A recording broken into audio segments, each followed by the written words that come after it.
Picture a glacier, thousands and thousands of meters tall. It's called Chacaltaya, meaning old road in the language of the Andes people. Covered in ice caps, Chacaltaya wows all who see it. Its history stretches back thousands of years, all the way to the prehistoric days. But there's a problem. The glacier that once amazed all those who saw it has disappeared. We are going to take you back to pre-2009, when the Chacaltaya Glacier still existed, and show you how a natural wonder was destroyed because of human negligence. But we're not going to stop there. We're going to show you how Chacaltaya is indicative of a larger trend. A trend that is threatening every glacier we know around the world. A trend that we need to mitigate. Chacaltaya is an interesting location for environmental science because it illustrates so much of what we study. It shows how a natural glacier formed 18,000 years ago turned into a plagioclimax and eventually suffered because of our excessive ecological footprint. Rising temperatures and changing weather patterns caused by our way of life resulted in the glacier's disappearance. Chacaltaya used to be the closest glacier to the equator on Earth, and the most famous glacier in South America, located in the Andes Mountains in Bolivia, latitude 16.21 degrees south, longitude 68.07 degrees west.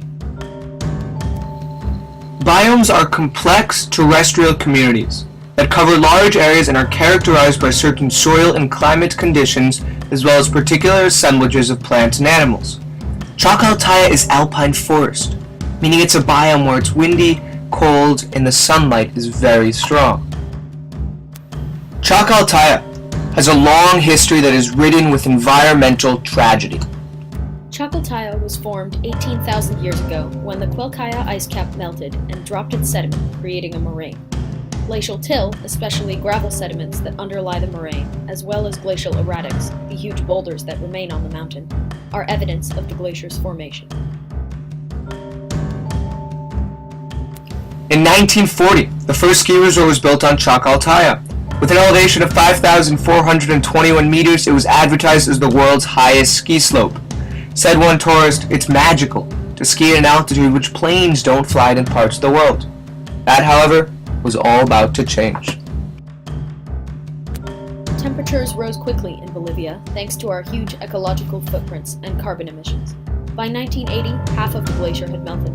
Temperatures continued to rise and Chacaltaya continued to melt. In the early 2000s, Bolivia experienced extremely high temperatures followed by high precipitation. By 2007, the glacier had been reduced to 0.001 kilometers squared, approximately the size of a tennis court. In early 2009, the glacier disappeared. It is now reduced to an occasional patch of snow that can be used for skiing only during the height of winter and when precipitation is above average. It no longer has the highest tow rope in the world. Said Alfredo Martinez, the head of the ski club there, very few come to ski now. Added Juan Velasquez, "It's a tragedy, as if someone had died." All of this tragedy is a direct result of our huge ecological footprint, which results in vast climate change. Ecological footprints are the impact of a person on the environment expressed as the amount of land required to sustain their use of natural resources and absorb their waste. So why does it matter that the glacier melted then? Well, the glacier used to bring in a lot of tourism. Moreover, the main water supply of La Paz, a nearby town, came from the melt-off of Chacaltaya. 50% of Bolivian energy is hydropower. The degradation of glaciers like Chacaltaya threaten that very power. Sustainable development, according to Our Common Future, is development that meets the needs of the present without compromising the ability of the future to meet those same needs. The UN has set forth goals that deal with sustainable development. One of these goals, clean water and sanitation, is being threatened in Bolivia by the melting of the glacier.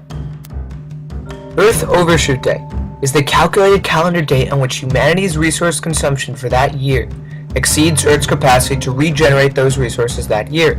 In Bolivia, because of the melting glaciers, that day is significantly earlier, because Bolivia can now no longer generate enough water for 1 year's consumption.